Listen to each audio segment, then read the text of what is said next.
Hi, I'm McGourty, and for my professional studies interview, I've decided to interview a social care professional in my local area. I chose to interview this professional as they've great experience. I will then be giving an overview of their career, how they progressed, then discussing issues we studied in this module, and finally giving an understanding of their career path.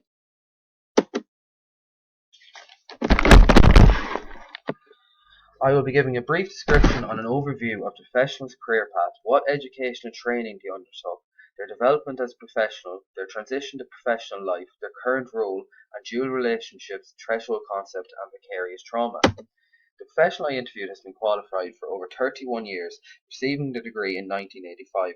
They are a professionally qualified social worker.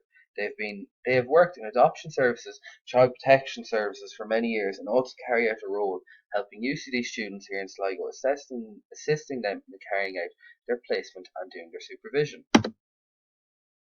They received their honours degree in 1985 in social studies from Trinity College Dublin.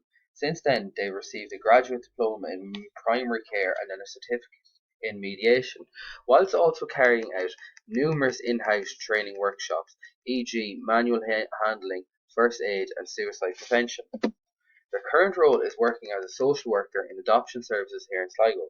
They work for Tusla Child and Family Agency. Previously, they worked for a number of smaller agencies in the adoption services here in Ireland for the last 15 years. Their current role is providing a tracing service for adopted adults and their birth parents, specialising in working with adults who have been adopted who then may want to contact their birth relatives later on in life. Also, they have been involved in providing educational type support, e.g. workshops for adoptive parents. One key issue that they felt they wished they knew before their transition to professional life was that while placement does prepare you for professional life, you're still protected and there's an acknowledgement you need support. Once in the working world, a lot of these supports disappear, they thought. College cannot always prepare you for the diversity and demands that professional life will expect of you. They felt there should be more of a practical, hands-on approach to prepare them for what professional life is really like. Once they were qualified in this field with a degree in social studies, they almost immediately started to work in healthcare. First working in Donegal, then Dublin, then finally settling in Sligo. They mentioned how they are happy working for Tusla and enjoy how it operates working with other services. In foster care, they would work with a range of people like a medical officer, a psychologist, a nurse, and other social professionals. But while working in adoption services, they would only be restricted to working with adoption practitioners and the administration for them practitioners.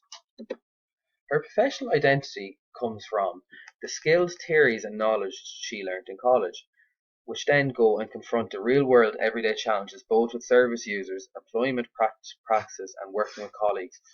They felt the key to developing is never assume, always seek advice, support, and then question. I felt this is important advice in my own development as a professional.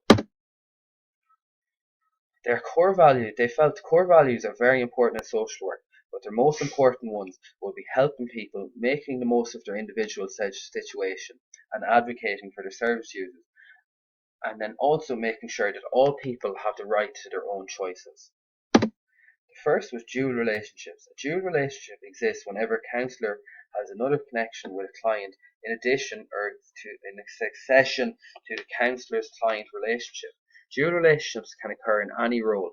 They can work positively and negatively when working with a service user, but a service professional must always be aware of them occurring. We discussed how dual relationships can affect us working in certain roles, especially working with sensitive cases like child abuse. Another issue we discussed is how more prominent dual relationships happen when working in smaller areas like Sligo. They also personally have noticed more dual relationships happening the longer you stay in one role. A threshold concept can be considered akin to a portal opening a new and previously inaccessible way of thinking about something. It represents a transformed way of understanding, interpreting, and viewing something. The threshold concept can play a key role in their development as professionals in giving them a new understanding of an unknown perspective. While working with child abuse cases, they were of the belief that any child who is abused by a parent should have no further contact with that parent. Over time, she came to realize for most of these children who do not understand the abuse, the lack of contact can then be one of the most damaging effects. Vicarious trauma is an emotional residue of exposure counsellors have from working with people as they are hearing their own trauma stories and then become witnesses to the pain, fear, and terror that the trauma survivors have endured. They openly spoke of how working in a field like social work can always affect your emotions over time, that every sensitive case will traumatize you in some way, especially in areas surrounding loss. Over time, it will affect every professional, and the experience we gain from these roles may only be the only way of learning to deal with this trauma. They then mentioned how, as people who work in this field, have a high level of empathy for other people, and early on this may become a burden. They then mentioned how in certain roles they had to temporarily stop working on certain cases or ask for leave. They wanted to make this clear to me that while you can always say you'll leave your work and work, it is not always the case, and eventually trauma can build up if you don't give yourself a break. Carrying out this interview and presentation has given me a new insight into a career path, how to develop myself into a professional, and how topics we have learned about in class can play a key part as a professional. I now have a new understanding of how adoption services, child protection services are run in Ireland, and what education and training are needed for these roles. Thank you for listening.